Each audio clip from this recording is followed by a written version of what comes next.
Para sa mga sikat na pasyalan sa probinsya, narito ang ilang pasyalan na maaari nating dayuhin ngayong long weekend.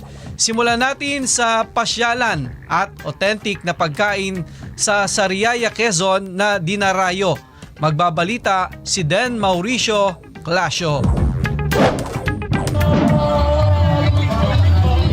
Gusto mo bang mag-enjoy ngayong long weekend ng authentic na pagkain at nag-aalok ng camping, relaxing nature getaway at magandang tanawin ng bundok at isla?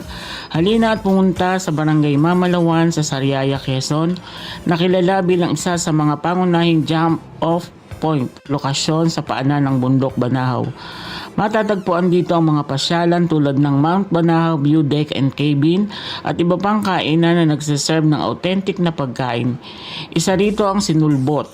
Ang sinulbot ay giniling na malagkit na parang palitaw na niluluto ng halos 2 oras. Ang iba pang authentic na pagkain na inyong matitikman sa Cafe Bato ay sinuglaw, sinuglong na manok, sinuglong na tilapia, sinanglaw at iba pa. Makikita rin sa paligid ang malawak na taniman ng repolyo, labanos, kamote at iba pa.